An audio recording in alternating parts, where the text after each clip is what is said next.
Iran कह रहा है कि वो वॉर जीत गया। क्यों कह रहा है ये एक सोचने वाली बात है। और अगर आप अपने अभी रिसेंटली कोई न्यूज़ फॉलो किया होगा तो आपको पता चल रहा होगा कि भाई ये जो है ईरान के ऊपर बहुत सारे यूएस ने सैंक्शंस लगाए हुए थे, ऑयल्स को लेके, सेल परचेज को लेके, सब चीज़ों को लेके।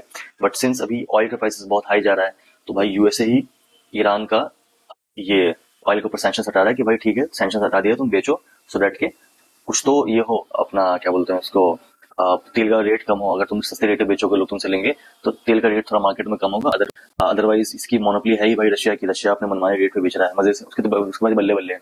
मिडिल ईस्ट में और कोई तेल नहीं निकाल पा रहा है, सबके ऑयल और गैस रिफाइनरीज पे बम फट रहे हैं, सबको डर लग रहा है। सबने अपना जो वो था, एक्सट्रैक्शन था, वो कम कर दिया है डेली बेसिस पे। तो ये एक बहुत ये होगा इम्पैक्टफुल बात है इकोनॉमी के ऊपर। एंड 50 बार मैंने बताया हुआ है कि भाई अगर ऑयल के प्राइसेस बढ़े, गैस के प्राइसेस बढ़े, तो अल्टीमेटली सारी चीजों के प्राइस ऊपर चले जाएंगे, क्योंकि ट्रांसपोर्टेशन का कॉस्ट उसी से आता है। तो एक ये बहुत बड़ा ये होगा, आप कह सकते हो कि क्वेश्चनेबल चीज है एंड सोचने वाली चीज है। एंड भाई अगर ईरान कह रहा है कि उसने वॉर जीत लिया है, तो एक बहुत बड़ा रीजन यही है, सैंक्शंस जो लगे हुए थे वो हट गए हैं। एंड उसकी 3 शर्तों में से एक शर्त मान ली गई, पर 1 महीने के लिए हटा है। ये आप कह सकते हो कि टेम्परेरी का यूएस ने लगा हटाया है। बट अगर वॉर का अगर सिचुएशन ठीक नहीं हुआ तो भाई परमानेंटली हट जाएगा।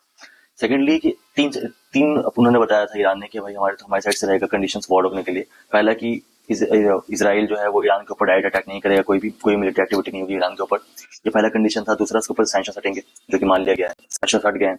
एंड तीसरा ये था कि जो न्यूक्लियर पीस डील को लेके हम साइन करेंगे नहीं करेंगे, जो भी था, इसको लेके ये बचा हुआ है। तो देखिए, अगर होपफुली अगर ये सारी चीजें ऐसी चलती रही तो भाई यूएसए इतना बेवकूफ नहीं है, ट्रम्प इतना बेवकूफ नहीं है। वो ऑब्वियसली आप कह सकते हो कि डिस्ट्रैक्शंस के लिए या 50 चीजों के लिए वो तो मना ही कर रहा है कि भाई हमारे एसिस्टेंट फाइल में नाम नहीं है कुछ भी।